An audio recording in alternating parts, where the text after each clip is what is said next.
Hello and welcome. I'm Kriti Mehta and you're watching the World Report on NewsX World. Let's start with a check of the top headlines this hour.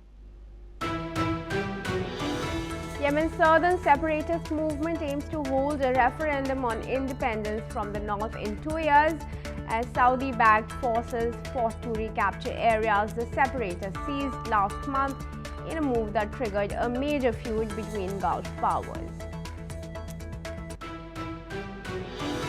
UN Secretary General Antonio Guterres expresses concern over Israel's announcement of a suspension of the operations of several international non-governmental organizations in occupied Palestinian territory and calls for the measures to be reversed.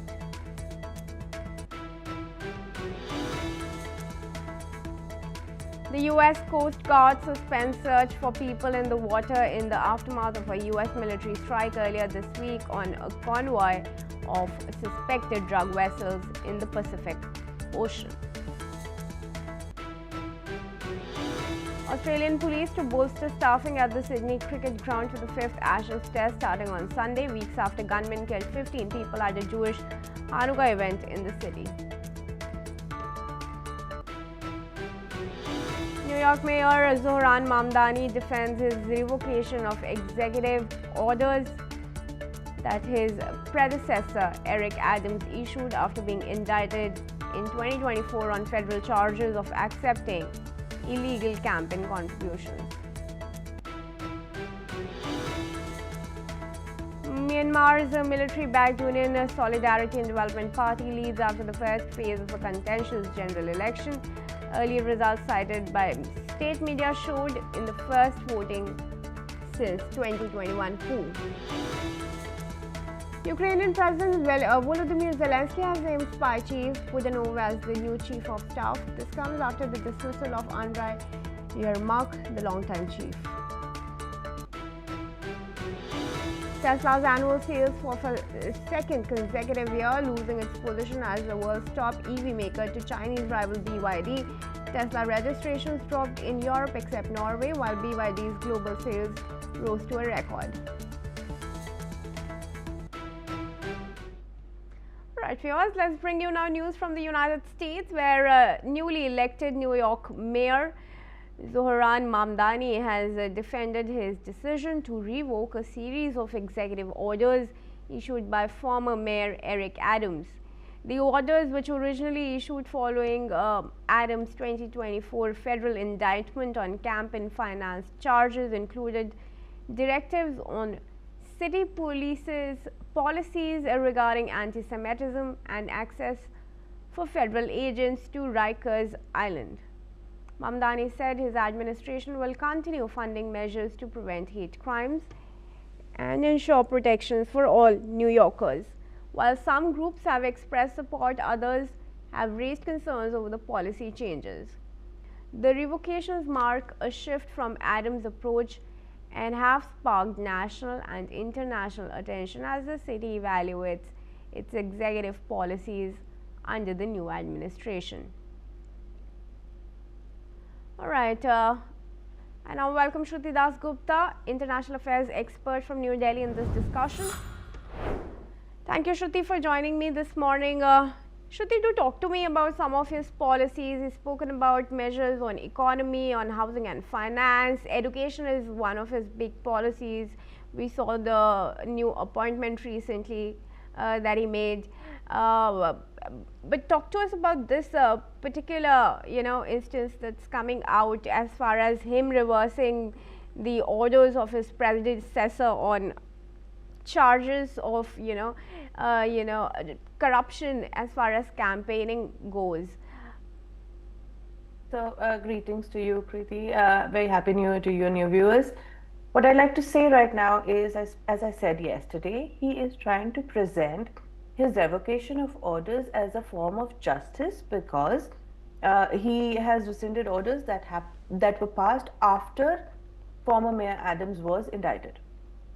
And of course, former Mayor Adams is now does not have any more charges on them. All the charges were dropped, so he's been found innocent. Now, if that definition goes, then those orders that were passed were not illegal, They were not politically charged. They were just a man doing his job. Hmm. So now, so that his statement that this is a call for justice, this is how New Yorkers looked at Adams and his orders, and so I am revoking them, stands on shaky ground because Adams is no longer guilty of any of those charges of corruption or, allowing Turkey and others to pay for his expenses, luxury trips, etc. So these are things that are no longer his concern.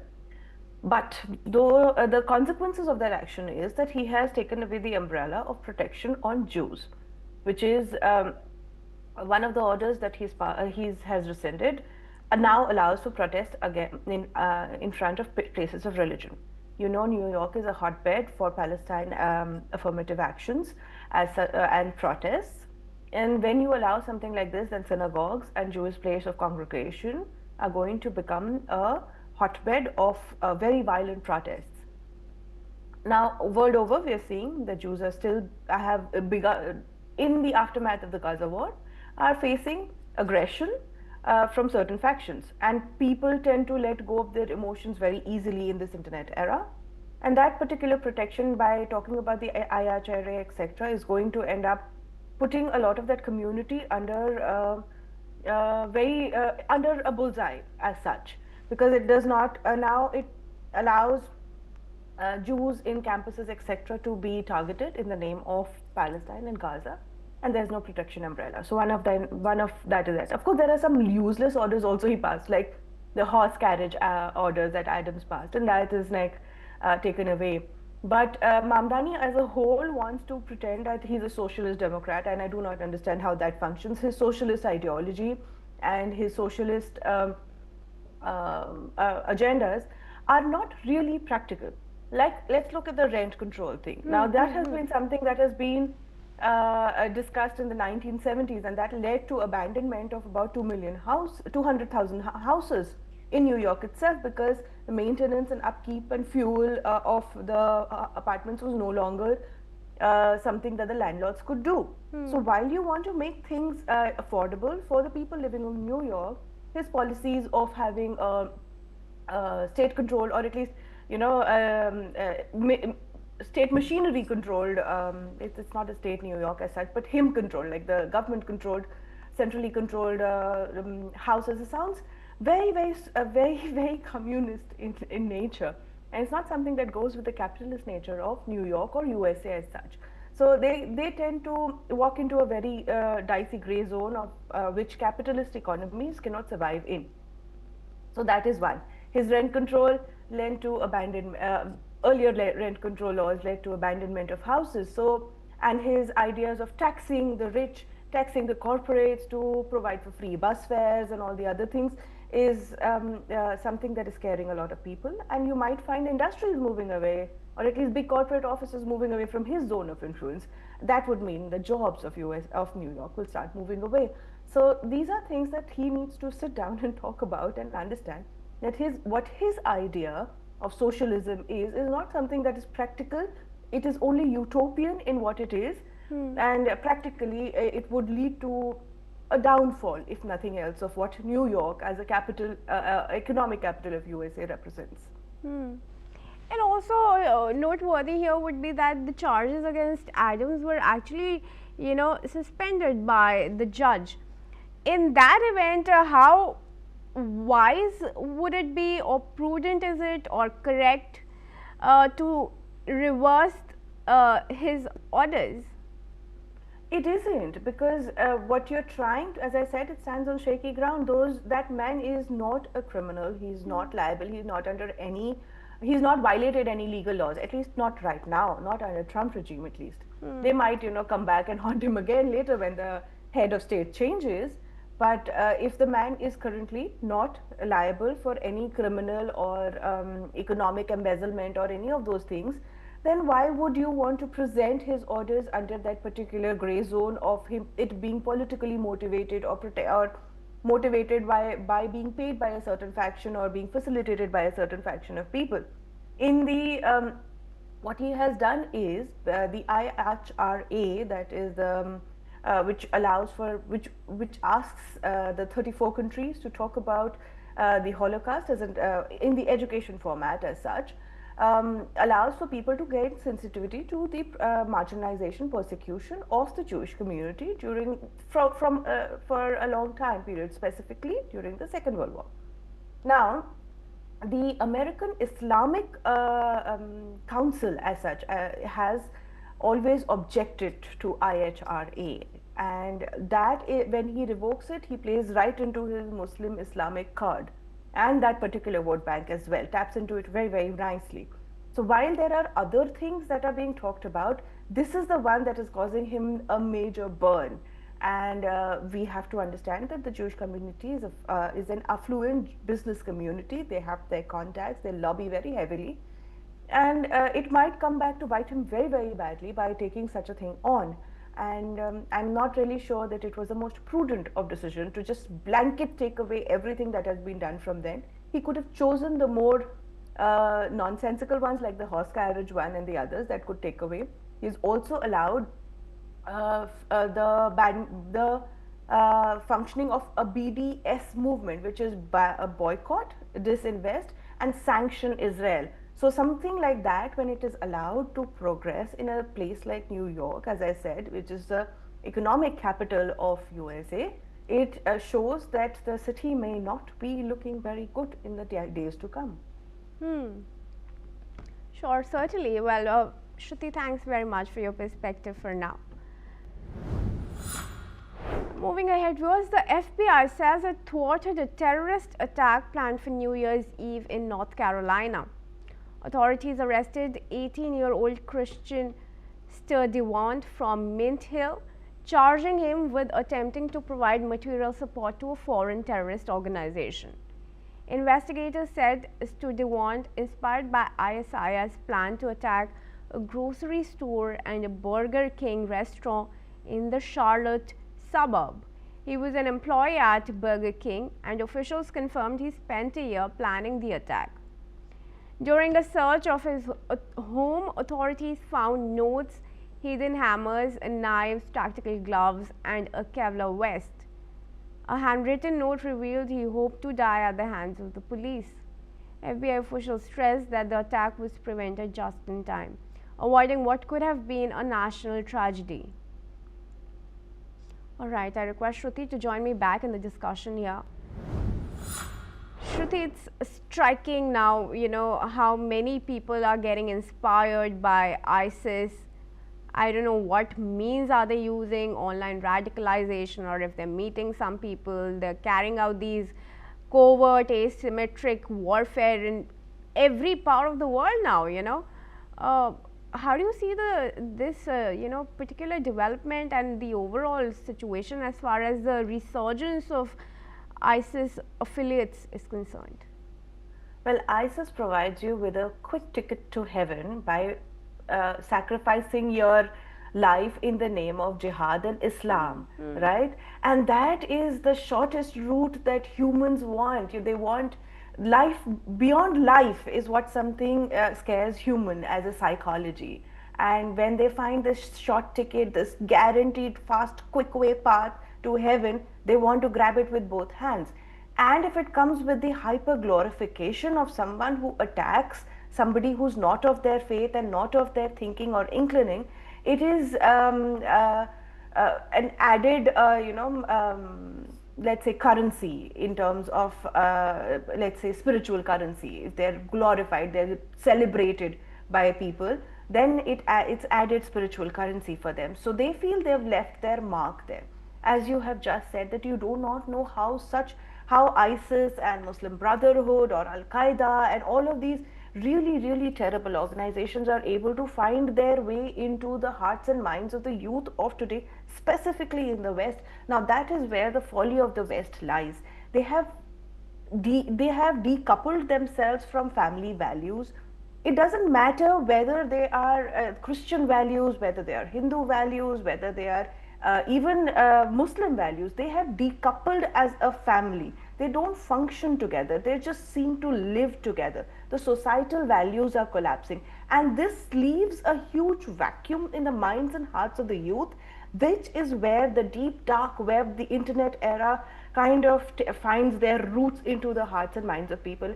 And there and where blooms this beautiful tree of ISIS, and the lovable fruit, or the apple, if you want to call, of that tree is jihad, which is where they want to find their moment of glory. Their 15 seconds of fame is trying to blow themselves up on video. Although ISIS does not specifically require them to provide video proof, but it is always encouraged that if you do something and it is caught on video, it is recorded and then presented to the world as part of their propaganda, then you get added credit in ISIS. If you are alive after that, you become one of their leaders. They give you a small force to control and other minds to manipulate. And if you die while doing that, they celebrate your death. They mark their name in whatever black book, red book, green book that they have, and say that these are the people who sacrificed their life and they deserve a ticket to heaven.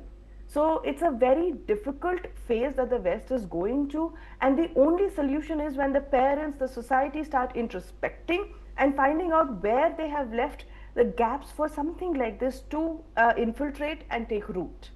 But it's also commendable here how the FBI has been able to thwart this attack, because unfortunately that could not happen in Australia. It is commendable for the FBI, but the FBI was looking at something like this. From the reports that I'm reading today morning, is that they've been looking at something like this since 2021. So they knew that the youth in USA, specifically in certain sections, are compromised. Now look at the name of this man. His first name is Christian, and he's joining ISIS. Do you understand how far this man would have walked from the religion of his birth to take on the flag for ISIS? It's a very deep, dark march that has gone through, the amount of brainwashing they would have gone through. And if the FBI knew that this is happening, why are they not able to shut down But I wouldn't say that even somebody who's born in Islam has not undergone the same amount of brainwashing, right? So it's I mean, I would. It is not a Muslim that does this. These are fundamentalists. Not every Muslim would want to blow themselves up by tying a bomb to their waist. It is at least not a logical one, or at least I hope not a logical one, would want to blow them up in the name of Allah. I don't think that is the ideology that should be presented in the name of Islam, but this is the one that is sold in the name of ISIS and Al-Qaeda. And the people that get caught in this web are unfortunately cannot be helped. They have walked too far off into that dark lane to be called back to the light. And you know why I mentioned about commendable role for the FBI is also because it's not like the Australian authorities did not know about it. They also were warned of these anti-Semitic attacks, but they couldn't take action. But the FBI has been able to do that successfully, so I think that's noteworthy here.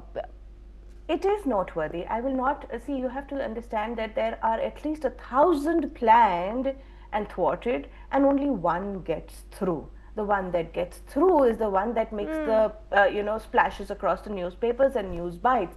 And for the Bondi attack that we are talking about, or any other attack across Western Europe that is happening, the security agencies are doing their job. It's just that it's like a sieve. How many will you catch? There will be someone that there'll be one ball that you lose, and that is the one that's going to make the blast. So FBI does deserve its credit, but I would also like to ask if they knew there were undercover officers whom he interacted with, and then they knew that he's actually going to go forth with an attack, is when they kind of brought him down. But if they knew that this kind of an ideology is being propagated, why not shut off the tap there? Why not shut it off there? Why not try and find regulations that can control this? That is something as a society the West needs to look at. Even Australia needs to look at. They were watching that man from a very long time. That young boy, he was on their list. He was talking to hardliner fundamentalists who currently stays on their watch list. So when you know that people are interacting with them, why not find remedial action rather than find excuses for it after an attack has happened and lives have been lost? Here, FBI has done their job. They were more alert after the Bondi attack. Probably New Year's and Christmas and Halloween and all these things bring out the worst in humanity, And we've known this as a news presenter and anchor yourself. You would know that every year during this time, the loonies come out, and people try and do the worst of the worst, try and bring down the celebration of the world to a halt or on its knees. So they know that this is happening. They try and find the best way to control it. The agencies deserve credit, but there is more that they can do, or at least more that we expect as society from them to do. Oh, certainly. But Shruti, thank you very much again for joining me in this discussion. And we move ahead now, viewers, to news from Venezuela, where President Nicolas Maduro says his country is ready for serious talks with the United States. In an interview, Maduro said Venezuela is open to US investment in its oil sector and willing to coordinate on the fight against drug trafficking. Maduro told reporters that they must start to speak seriously with the facts in hand. He said if the US wants to invest in Venezuela's oil, the country is ready to welcome companies like Chevron. He also emphasized readiness to work with Washington on anti-drug agreements. The comments come amid growing US pressure, including sanctions, a stronger military presence in the region, and strikes on vessels allegedly involving drug traffickers. Maduro accused the US of trying to control Venezuela's natural resources, including oil, gold, and rare earths. Despite tensions, Maduro's statements signal a willingness to engage in dialogue and potentially ease relations with the United States. Let me now welcome Professor Wesleyan Popovsky into the discussion here. He is a professor and vice dean at Jindal Global Law School, and I believe joins us from Brussels. Okay. Thanks, Professor, for joining me in this discussion. We welcome you here at NewsX World. What do you think has triggered this change in mindset? Has the US pressure really worked? Well, Donald Trump changes his mindset every day, and other leaders want to play with it. It's so simple. Why not Maduro? If Donald Trump had met the North Korean leader Kim Jong-un during his first term, when he met Vladimir Putin recently, when he meets Benjamin Netanyahu, everybody would love to have that pleasure, that fun, to play with a puppet, to play with a toy. Donald Trump is changing his mind every day. He can say one thing one day, another thing another day. Often he says, did I say that? And this is a perfect person for Maduro to play with. And he suggests serious talks, knowing how serious Donald Trump is, who is changing his mind every day to be on the first page of the newspapers. And by the way, this is a good kind of propaganda step, because knowing how chaotic and inconsistent and erratic is Donald Trump, nothing will happen from those serious talks. It will be simply to play with, to show some gratitude to Donald Trump for helping with the narco deals, which Maduro is doing exactly the opposite, like the North Koreans and Russians and the Iranians. They are playing with Donald Trump like a dog on a leash, and they can achieve their own agenda domestically and internationally. So I can understand why Maduro wants a serious talk with Donald Trump. And I would not be surprised if Donald Trump accepts that. Exactly. He's a puppet everybody play with, and Maduro is doing the right thing here for himself, for his own survival, to play the Trump's card and to gain extra time, extra oxygen for his own dictatorship. That's how I will interpret this. Professor, how do you see when these two leaders with dictatorial approaches sitting on the same table? Will it be a level playing field? What kind of dialogue should we expect between them? Well, it's fun, right? It's something, a comedy to watch and enjoy. How two people who lie every day, who are inconsistent, who can change their mind, who manipulate their own audiences will, well, maybe exactly because they are both the same to a certain extent, they would love to sit together and to play each other and to manipulate and to be seen together. Yes, exactly that. Nothing will happen from this. This is exactly the opposite of seriousness, exactly the opposite of consistent diplomacy and politics. It will be just a meeting which will attract a lot of attention. Media will report that, like they reported the meeting with the North Korean president, Kim Jong-un. I just wonder who will be the next. Maybe Iranians should ask Donald Trump for serious talks. Yeah, you know, media will report it, and then guests like Yes, you will it's come, fun. experts like Yes. you will share your opinions, and it just goes on. That's our jobs. We are all doing our jobs here. No, I agree. I fully agree, Kirti. This is fun to watch. Why not? Let's all have fun with that useless meeting and see and just smile and laugh at that. I agree that that's part of what media does, and I'm very happy to No, watch but that. on a serious note, you know, there are a lot of lives at stake, and Trump, of course, is relentless as far as the strikes are concerned. If these talks are productive, do you see relations improving to a certain degree at all? Well, as I said, everybody will play their own agenda. Venezuela will try to play both cards. They will say, we are meeting Trump, we are not against his help with the narco barons. And Maduro will play this very well, seriously, knowing also that some feelings in Venezuela and Latin America are anti-American. So when he talks to Trump, he will be friendly, he will express gratitude. But the next day, in front of the people of Venezuela, he make a very anti-American speech, and that this American imperialists are intervening in our domestic affairs. That's how Maduro will play that. And for Trump, it's kind of another show where he wants to be seen with another president who expresses thanks to him and gratitude for things he never did. So that's part of the fun. Many leaders, Benjamin Netanyahu, Vladimir Putin, they expressed thanks and gratitude to Trump for things he never did. You know, Armenia and Azerbaijan reached a deal last year. They made a peace deal, but they invited Trump and expressed gratitude for Trump for making that peace deal.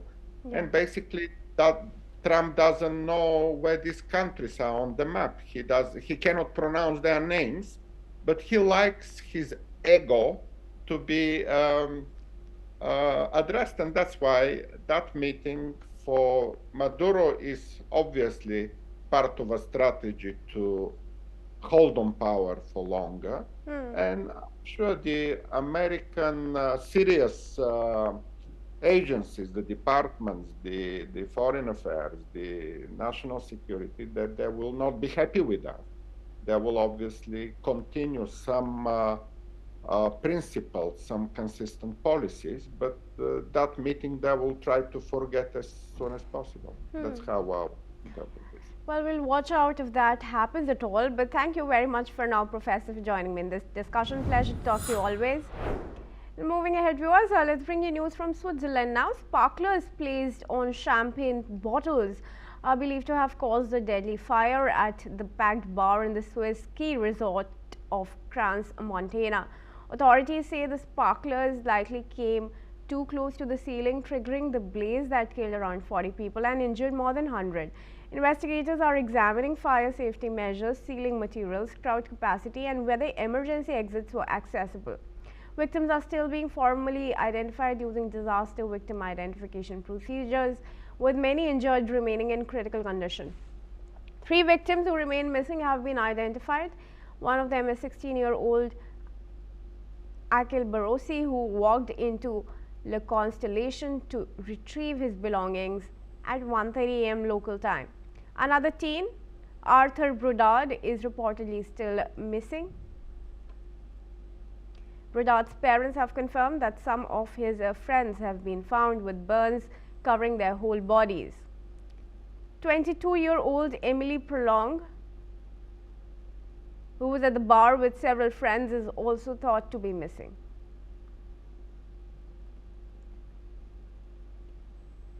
And moving ahead to cover some news from Brazil, tragic news in fact coming in of at least 11 people dying after a head-on collision between a bus and a truck in the southern part of the country.